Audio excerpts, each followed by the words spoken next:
Hello बच्चों, welcome to the chemistry zone. बच्चे मन के होते हैं सच्चे, ऐसा लोग बोलते हैं। आपको प्रूव करना है कि हम सच्चे ही हैं मैडम, कच्चे भी हो सच्चे भी हो।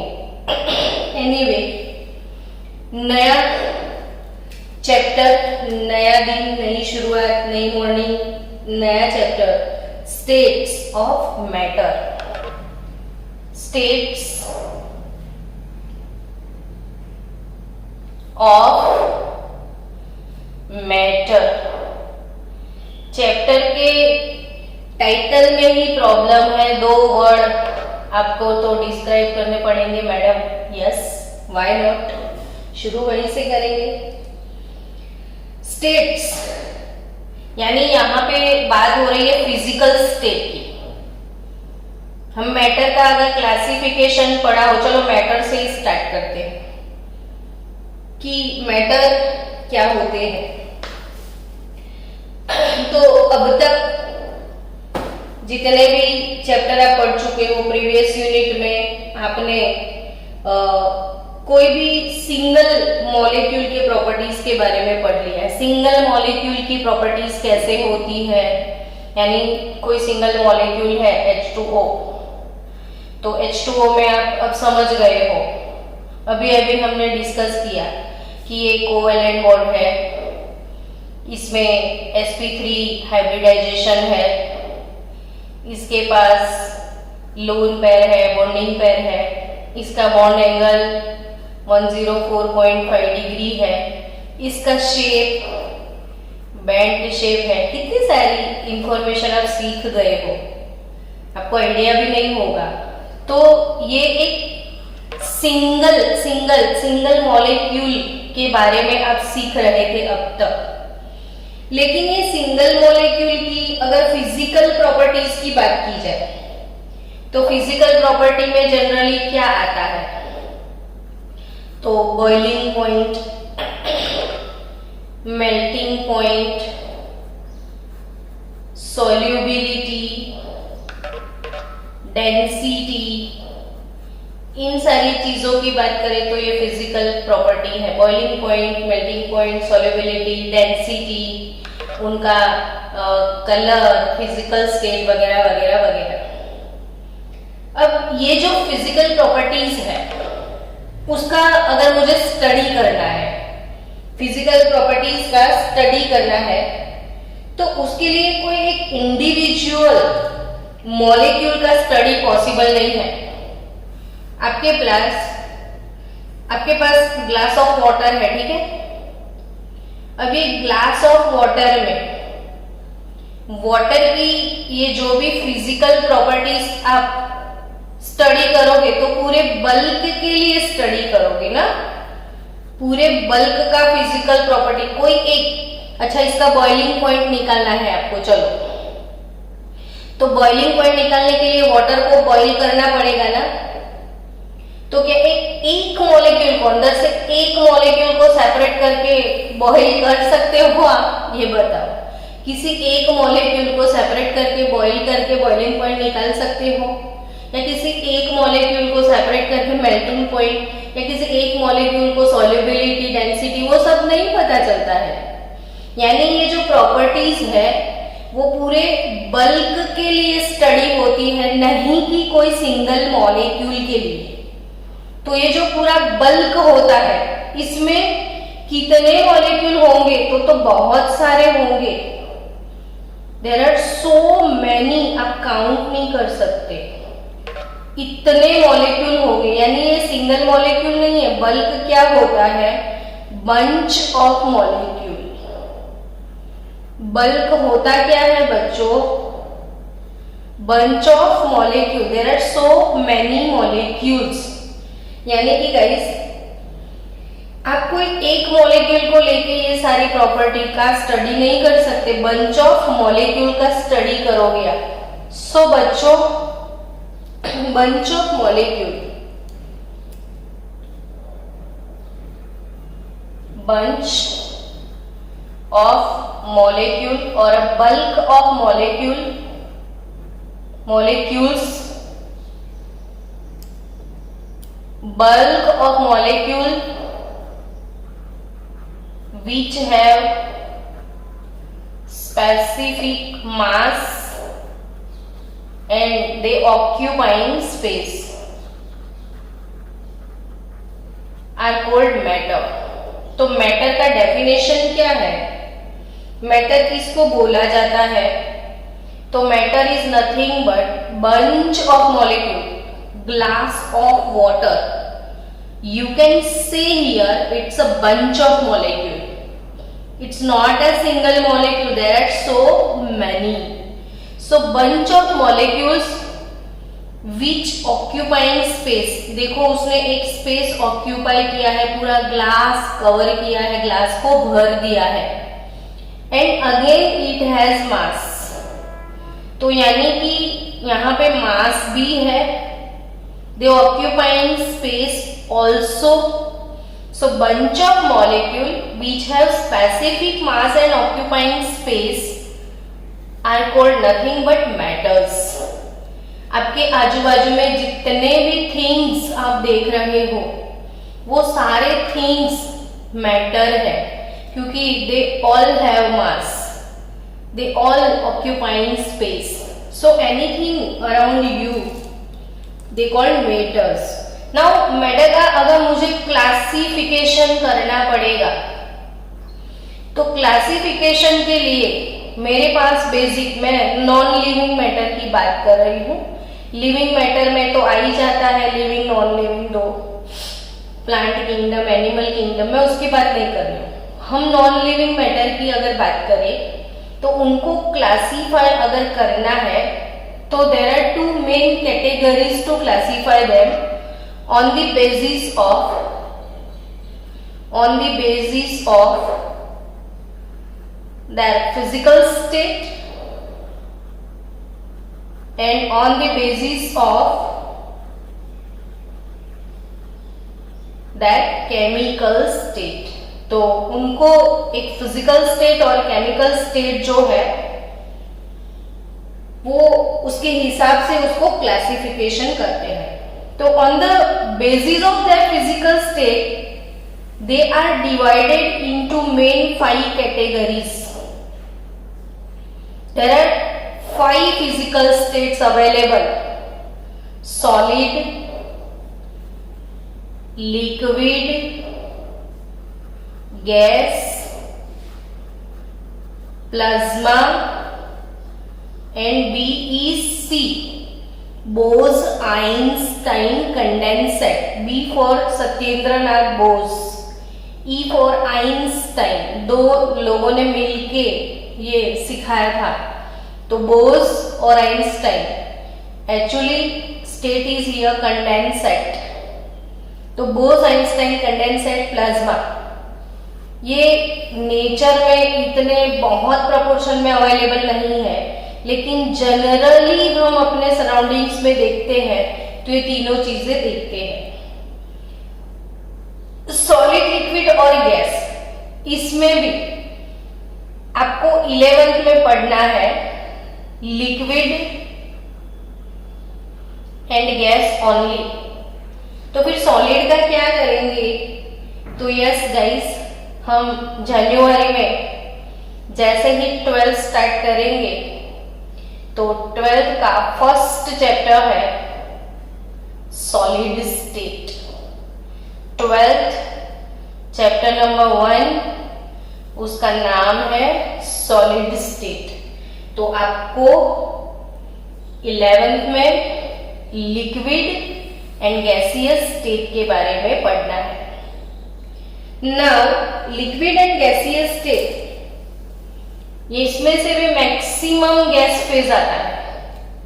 तो लिक्विड फेज में तो जस्ट पीछे थोड़े बहुत प्रॉपर्टीज एक्सप्लेन किए हैं, लेकिन बेसिकली आपको नीट लेवल पे ज्यादा गैसियस फेज आएगा। लिक्विड फेज नीट से हटा दिया गया है, लेकिन इसमें से भी तो भी सरफेस टेंशन, विस्कोसिटी के थोड़े बहुत क्वेश्चन आ जाते हैं, सो आपको पढ़ना पड़ेगा। नाउ हम गैसियस, सॉलिड, लिक्विड, गैस के बारे में पढ़ना है, तो उनके बारे में जानना भी जरूरी है। सबसे पहले ऐसा करते हैं कि कंपैरिजन कर लेते हैं कैरेक्टरिस्टिक के लिए कि सॉलिड लिक्विड गैस के कैरेक्टरिस्टिक कैसे होते हैं। ठीक है बच्चों, सॉलिड, लिक्विड और गैस। अब आप बोलोगे मैडम हंसी आ रही है, ये तो हमको आता है, लेकिन फिर भी ना आप 11th में आए, मुझे तो बताना पड़े कि सॉलिड कैसा होता है, लिक्विड कैसा होगा, गैस कैसा होगा। तो सॉलिड लिक्विड गैस के बारे में सोचा जाए तो सबसे पहले सॉलिड अगर होगा ना तो इसके जो मॉलिक्यूल्स है वो मॉलिक्यूल्स एक रेगुलर पैटर्न में क्लोज पैक अरेंजमेंट में होते हैं। क्लोज पैक यानी एक क्लोज होता है और पैक भी होता है, तो इसकी जो पैकिंग एफिशिएंसी है वो बहुत ज्यादा है, क्लोज होती है, तो एक मॉलिक्यूल दूसरे मॉलिक्यूल के क्लोज होगा। अब लिक्विड के बारे में सोचो तो यही मॉलिक्यूल, इसको आप हीट प्रोवाइड करोगे, सॉलिड को आप गर्म करोगे ना तो कोई एक मॉलिक्यूल हीट एब्जॉर्ब करेगा। सपोज ये वाले मॉलिक्यूल ने हीट एब्जॉर्ब किया, सब लोग हीट इंडिविजुअली एब्जॉर्ब करेंगे। अब मॉलिक्यूल जब हीट एब्जॉर्ब करेगा तो ऐसे शांत बैठा है, उसमें वाइब्रेशन आ जाएंगे। ऐसे देखो, जितना आप हीट ज्यादा दोगे उतना वाइब्रेशन ज्यादा होगा, लेकिन अगर ये वाइब्रेट हो रहा है, ये भी अपनी जगह पे, दूसरा मॉलिक्यूल भी वाइब्रेट हो रहा है, तो दोनों के बीच में कॉलिजन होने लगेगा और ड्यू टू कॉलिजन वो लोग दूर चले जाएंगे। यानी ये जो सिस्टमेटिक सिस्टम है, अच्छा वाला जो अरेंजमेंट है, तो अगर कहीं आपने उसको हीट प्रोवाइड किया तो ड्यू टू वाइब्रेशंस ये मॉलिक्यूल एक दूसरे से कट्टी बट्टी कर लेंगे और एक दूसरे को दूर वो भेज देते हैं, तो उसका शेप भी बिगड़ जाता है। कितना प्यारा सा शेप था वो खराब हो गया, इसीलिए फिर उसको एक कंटेनर में रखना पड़ेगा, नहीं तो ऐसे फैल जाता है। तो लिक्विड अगर इसको भी हीट दे दिया तो ये तो मॉलिक्यूल और भी पागल हो जाएगा। पहले थोड़ा पागल हुआ था, अब तो पूरा पागल हो जाएगा। तो ये तो एक दूसरे से रिलेशन ही खत्म कर लेंगे कि जा, मेरे को तेरे से बात ही नहीं करनी है, तो कंटेनर के बाहर चले जाएंगे। कंटेनर में तो ये रुके, ये तो कंटेनर से भी बाहर ऐसे चले जाएंगे, बहुत कम रह जाएंगे। इसीलिए इसको अगर रखना है तो ढक के रखना पड़े, नहीं तो वो बाहर चले जाए। देखो कितना डिफरेंस है, यहाँ देखो, ध्यान से इसको देखो तो भी बहुत सारी चीजें समझ सकते हो। ये मॉलिक्यूल्स है, मॉलिक्यूल, ये मॉलिक्यूल में डिस्टेंस देखो बहुत ज्यादा है, इसमें डिस्टेंस कम है और इसमें तो एकदम कम है। यानी सबसे पहले प्रॉपर्टी जो है, मुझे सिखाने की जरूरत नहीं, आप सीख गए कि molecules are closely packed, molecules are closely packed, less closely packed, and in gaseous phase molecule are sufficiently apart from each other, sufficiently apart from each other, बहुत दूर दूर चले गए। अभी जैसे आप 10th में पढ़ते हो तो सारे फ्रेंड्स ऐसे क्लोज होते हैं, जब 11th में आते हैं तो आधे कॉमर्स में चले जाते हैं, आधे आर्ट्स में चले जाते हैं, आधे साइंस में आ जाते हैं, और फिर ये भी खत्म हो जाता है तो कितने दूर हो जाओगे। कोई, किसी को अहमदाबाद एडमिशन मिला तो किसी को बड़ौदा एडमिशन मिला, तो किसी को रशिया जाना है तो कोई चाइना चला जाएगा। वैसी सिचुएशन है बच्चों। तो ये क्लोजली पैक्ड, ये लेस क्लोजली पैक्ड, ये sufficiently apart from each other. I think आप समझ रहे हो. So बच्चों, in other words, here we can say that second property, definite shape, है ना, definite shape and definite volume also. Here definite volume only, shape definite नहीं है, और here no definite shape and volume, no definite shape and no definite value.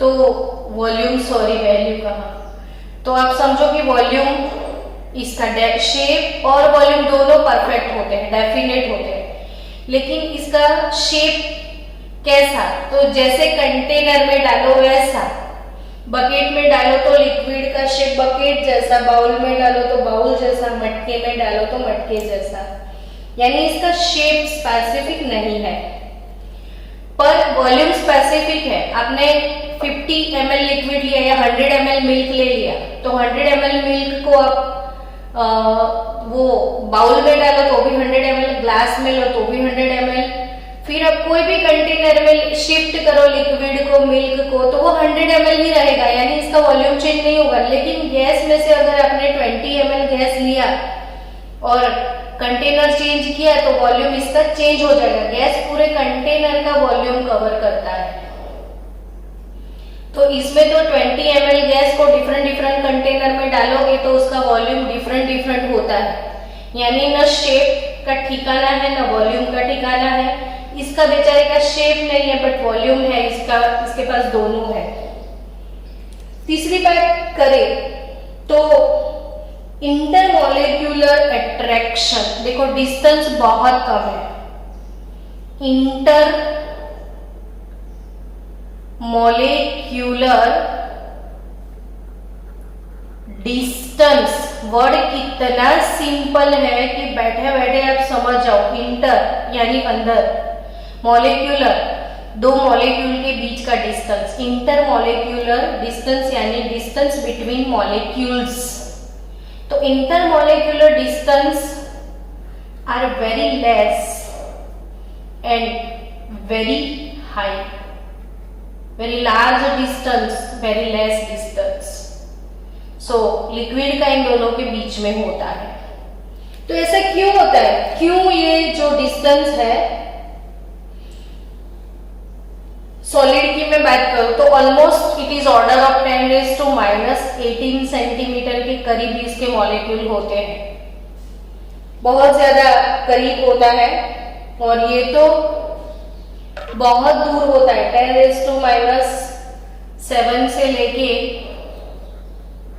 10⁻⁵ centimetre के distance पे almost ये मिलेंगे आपको. तो इंटरमॉलिक्यूलर डिस्टेंस इसके 10⁻18 सेंटीमीटर के ऑर्डर में होते हैं. ये 7 से लेके 5 और ये इन दोनों के बीच में होते हैं. नाउ इंटरमॉलिक्यूलर फोर्सेस, क्यों ये क्लोज है, तो एक दूसरे से इनको कुछ ना कुछ लगाव है, एक दूसरे से फीलिंग है. फीलिंग्स आर वेरी हाई, यानी फीलिंग्स को हम क्या बोलेंगे, अट्रैक्शंस. सो बच्चों, inter molecular attractions are very high in solid. Intermolecular attractions are very less in gas and it is of between solid and liquid. The position of molecule in the crystal, इनकी जो molecule की position है कोई crystal में, तो एक specific होती है. हम पढ़ने वाले हैं सॉलिड स्टेट, बहुत सारे ज्योमेट्रिकल, बहुत एक्स्ट्रा ऑर्डिनरी लेवल से सॉलिड स्टेट हमको पढ़ना है, हम सब कुछ इसके बारे में जानने वाले हैं. डेंसिटी के बारे में बताओ, तो डेंसिटी सबसे ज्यादा किसकी होती है, तो सॉलिड की. डेंस होता है सॉलिड, यानी डेंसिटी हाईएस्ट सॉलिड की होती है, the density of solid is high and the density of gas have very low. तो it have very low density, gases have very low densities and obviously इन दोनों सब इन दोनों के बीच में है. तो ऑलमोस्ट जो बात मैंने बोलना था, हमको इसकी बहुत सारी प्रॉपर्टी है, इसकी भी बहुत सारी प्रॉपर्टीज है, लेकिन बेसिक डिफरेंस मैंने आपको दिखाया, बेसिक की जो हम जानते हैं. Solids possess least compressibility and thermal expansion. एक ये चीज आपको याद रखनी है कि least compressibility, कंप्रेस नहीं होते हैं सॉलिड. ये मेरी इच्छा है कि मैं इसको प्रेस करूं पूरा, तो कितना भी मैं ऊपर बैठ भी जाऊंगी ना तो ये प्रेस नहीं होने वाला. So it is least compressible. So least compressibility and thermal expansion, यानी गर्म करने के बाद वो बहुत ज्यादा एक्सपांड नहीं होता है. लेकिन अगर आपने 1 लीटर दूध को गैस पे चढ़ा दिया, 1 लीटर मिल्क गैस पे चढ़ा दिया, तो क्या होगा बोलो. तो 1 लीटर मिल्क गैस पे चढ़ा दिया, गैस को फास्ट कर लिया, तो ऑब्वियसली वो अपनी तपेली से बाहर आके पूरे किचन पे फैल जाएगा. यानी इसको बोल सकते हो थर्मल एक्सपेंशन. यानी टेम्परेचर का थोड़ा बहुत इफेक्ट लिक्विड पे होता है और गैस पे तो बहुत ज्यादा होता है, ब्लास्ट हो जाता है. खाली कुकर गैस पे चढ़ा दिया, आपने सुना होगा, तो खाली कुकर लो, फिर उसके अंदर थोड़ा सा पानी डाल दो और गैस पे चढ़ा दो और सीटी को चिपका दो, देखना कुकर फट जाता है. किसकी वजह से? तो वेपर की वजह से. यानी ये बहुत प्रेशर करता है. तो आई थिंक थर्मल एक्सपेंशन सबसे ज्यादा गैस का होता है, कंप्रेसिबिलिटी सबसे ज्यादा गैस की होती है. वो फैक्टर भी आगे पढ़ने वाले हैं. लेकिन सॉलिड लिक्विड गैस के बारे में उसका जो बेसिक डिफरेंस है वो आई थिंक आपको पता है कि solid is defined as that state of matter which possess a definite shape and definite volume, and liquid definite volume but no definite shape, and gas कुछ भी definite नहीं है. सो बच्चों, अब आपको ये समझना है कि एक्चुअल में मेरा बेसिक डिफरेंस की मैं बात करूं तो सबसे आईपी डिफरेंस ये है कि क्यों सॉलिड होता है. क्यों? तो सॉलिड क्यों होता है ना? तो सॉलिड इसीलिए सॉलिड होता है कि उसके मॉलिक्यूल काफी क्लोज होते हैं. लिक्विड इसीलिए लिक्विड है, उसके मॉलिक्यूल थोड़े दूर चले गए और ये बहुत दूर. तो क्यों ये क्लोज आ गए? तो दोनों के बीच में कुछ ज्यादा ही अट्रैक्शन होगा. तो वो अट्रैक्शन क्यों ज्यादा है और अट्रैक्शन को क्या बोलते हैं वो समझते हैं. तो attraction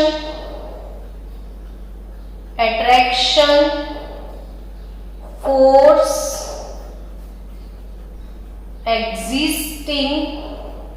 the attraction forces existing between molecules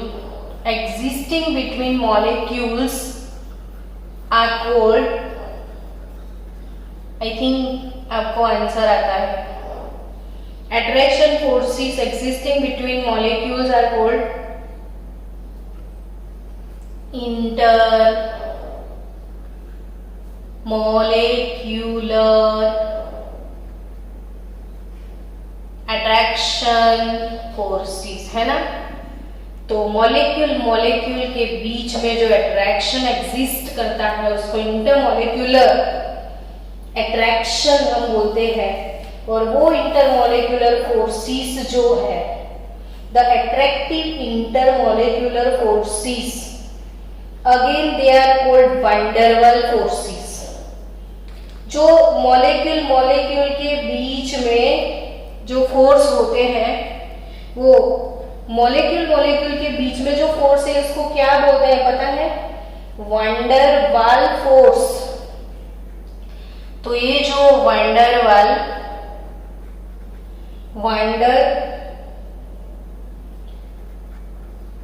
Waals forces की मैं बात करूं तो वैन डर वाल फोर्सेस यानी intermolecular, van der Waals forces यानी इंटरमॉलिक्यूलर अट्रैक्शन फोर्सेस। तो इसको वैन डर वाल नाम क्यों दिया है? तो वो इसीलिए कि कोई एक मॉलिक्यूल अगर किसी दूसरे मॉलिक्यूल को पकड़ के रखता है, फॉर एग्जाम्पल कल ही सीखा था, बताओ ये किसका मॉलिक्यूल है? जल्दी से, ये किसका मॉलिक्यूल है? तो आप बोलोगे वाटर का। तो ये वाटर का एक मॉलिक्यूल हुआ, उसका नेबर वाटर का ही दूसरा मॉलिक्यूल है। अब तो वाटर देख देख के आप पक गए होंगे, नहीं? आराम से समझ में आया होगा। अब ये जो हाइड्रोजन है वो पॉजिटिवली चार्ज होता है, ये लोन पेयर है, इस पे नेगेटिव चार्ज है। ये पॉजिटिव और नेगेटिव चार्ज के बीच में अट्रैक्शन फोर्स प्रोड्यूस होता है which is denoted by dot dot dot and it is nothing but hydrogen bond. It is nothing but hydrogen bond. तो what is the definition of hydrogen bond? तो the attraction force produce between positively charge hydrogen and lone pair of electronegative element, वो attraction को बोलते हैं hydrogen bond. तो one molecule और ये other molecule, दो मॉलिक्यूल के बीच में फोर्स एग्जिस्ट कर रहा है, तो ये भी है इंटरमॉलिक्यूलर अट्रैक्शन फोर्स। ऐसे बहुत सारे फोर्सेस हो सकते हैं। फॉर एग्जांपल देखो, सपोज कोई मॉलिक्यूल है H2 मॉलिक्यूल। अब ये H2 मॉलिक्यूल के आजू बाजू उसके इलेक्ट्रॉन होंगे ना, और बाजू में दूसरा H2 मॉलिक्यूल, उसके भी इलेक्ट्रॉन होंगे। तो ऑब्वियसली इसका जो न्यूक्लियस है वो पॉजिटिव होगा, इन दोनों के न्यूक्लियस भी पॉजिटिव होंगे, बीच में पॉजिटिव चार्ज होता है और सराउंडिंग्स में नेगेटिव है। तो इसका पॉजिटिव चार्ज इसके इलेक्ट्रॉन को अट्रैक्ट कर सकता है और इसका पॉजिटिव चार्ज इसके इलेक्ट्रॉन को भी अट्रैक्ट कर सकता है। समझे आप? इसकी टोपी इसके सर, इसकी टोपी इसके सर। जरूरी नहीं है कि हम नेगेटिव है तो सिर्फ इनसे ही अट्रैक्ट होंगे, बाजू वाले के साथ पॉजिटिव है तो हम वहां पे भी अट्रैक्ट हो सकते हैं। यानी कि बच्चों, ये एक मॉलिक्यूल का न्यूक्लियस दूसरे मॉलिक्यूल के इलेक्ट्रॉन को अट्रैक्ट कर सकता है। यहाँ पे हाइड्रोजन बॉन्ड मैंने दिखाया, यहाँ पे कोई दूसरा अट्रैक्शन फोर्स है, लेकिन all are known as intermolecular attraction forces. और इन ऐसे अट्रैक्शन बिना वजह के होते हैं, बिना वजह के, कोई रीजन नहीं होता है। और कोई रीजन नहीं होता है इनको एक्सप्लेन करने का। तो जब कोई रीजन नहीं है तो भी अगर अट्रैक्शन फोर्स प्रेजेंट है तो उस अट्रैक्शन फोर्स को नाम दे दिया गया है वैन डर वाल फोर्स। और ये वैन डर वाल ने अपना नाम रख दिया क्योंकि दूसरा नाम उनको नहीं मिल रहा था।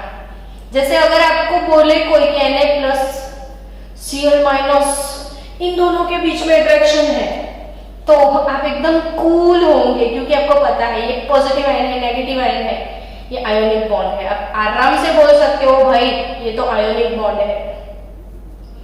कोई आपको बोले क्लोरीन, इन दोनों के बीच में अट्रैक्शन है, तो आप बोलोगे अरे कोवेलेंट है। दिमाग खराब मत करो। यानी आप इसको एक्सप्लेन कर सकते हो आयोनिक बॉन्ड से, इसको एक्सप्लेन कर सकते हो कोवेलेंट, लेकिन जिसको एक्सप्लेन नहीं कर सकते तो भी होता है, वो है वैन डेर वाल फोर्स।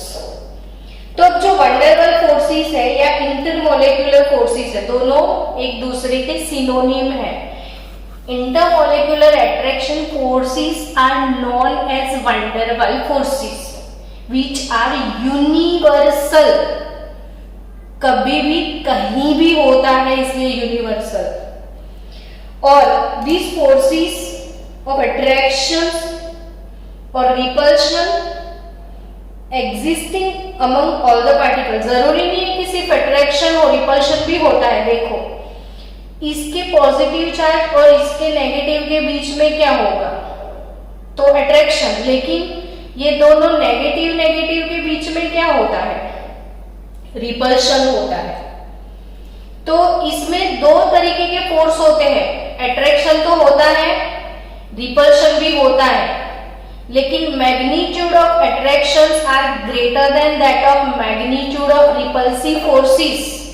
और जब अट्रैक्शन और रिपल्शन बैलेंस हो जाते हैं तब ये जितने डिस्टेंस पे बैलेंस होते हैं इतने डिस्टेंस पे ये दोनों रुक जाते हैं, और इसीलिए इन दोनों के बीच में डिस्टेंस होता है। डिस्टेंस क्यों होता है दोनों के बीच में, वो भी समझना जरूरी। देखो एक सिंपल हाइड्रोजन एटम की बात करूं मैं, H, दूसरा हाइड्रोजन एटम है Hb। अब हाइड्रोजन के अंदर एक प्रोटॉन है और एक इलेक्ट्रॉन जिसको Ea बोल दो, और प्रोटॉन है न्यूक्लियस जिसको Na बोल दो मैं। इसका न्यूक्लियस पॉजिटिव Nb, इसका इलेक्ट्रॉन Eb, ठीक है। सो स्टूडेंट्स अब यहाँ पे अट्रैक्शन कौन से होंगे वो बताओ। अट्रैक्शन फोर्स मेंशन करो। तो नंबर 1 Na और Ea के बीच में अट्रैक्शन होगा, तो Na Ea अट्रैक्शन है। नंबर 2 Nb Eb के बीच में भी अट्रैक्शन होगा। नंबर 3 Na Eb पड़ोसी का इलेक्ट्रॉन, Na Eb में भी अट्रैक्शन होगा। नंबर 4 Nb Ea, इसमें भी अट्रैक्शन होगा। यानी there are 4 attraction forces. What are the repulsive forces here? Number 1 and 2 only. Na Nb repulsion, Ea Eb repulsion. अब ये 2 और ये 4 बहुत नाइंसाफी है ना, तो नाइंसाफी है। हम 4 हम 2, यानी हम तो थक जाएंगे आपके सामने। So magnitude of attractive forces are more than that of repulsive forces. यानी कि ये हाइड्रोजन एक दूसरे के करीब आएंगे, ये आ रहा है धीरे धीरे धीरे धीरे करीब आ रहा है ड्यू टू अट्रैक्शन, लेकिन रिपल्शन की वजह से रुक जाएंगे। अब जब दोनों फोर्स बैलेंस हो जाते हैं, देखो ये एक दूसरे के कांटेक्ट में आएंगे, इन दोनों के बीच में अभी अट्रैक्शन है तो क्लोज आ रहे हैं, आ गए, लेकिन रिपल्शन की वजह से फिर रुक जाएंगे और दोनों एग्जिट यहाँ पे रुक जाएंगे। कहाँ पे रुकेंगे? जब दोनों फोर्स बैलेंस हो जाएंगे, जितना अट्रैक्शन उतना ही रिपल्शन, वहीं पे वो रुक जाएंगे। इसलिए वो चिपक के नहीं रहते हैं, दोनों के बीच में डिस्टेंस होता ही है ड्यू टू रिपल्शन। समझ गए आप? तो ये जो दोनों के बीच का डिस्टेंस है जिसको बॉन्ड लेंथ हम बोलते हैं, देखो डिस्टेंस रहेगा। चलो, तो ये जो वैन डेर वाल फोर्सेस है वो अट्रैक्शन भी है रिपल्शन भी है। अट्रैक्टिव रिपल्सिव दोनों फोर्स को हमको वैन डेर वाल फोर्सेस बोलना है। So the forces of attraction और repulsion existing among the particles, whatever the particles, atoms, molecules, ions of a substance, liquid, gas, solid, whatever the state other than electrostatic force that exist among the oppositely charged ion and forces that hold atoms of a molecules together. So बच्चों आपको ये समझना है कि जो भी forces हैं वो फोर्सेस कौन से फैक्टर्स पे डिपेंड करते हैं। So wait for some minute. I'm just coming.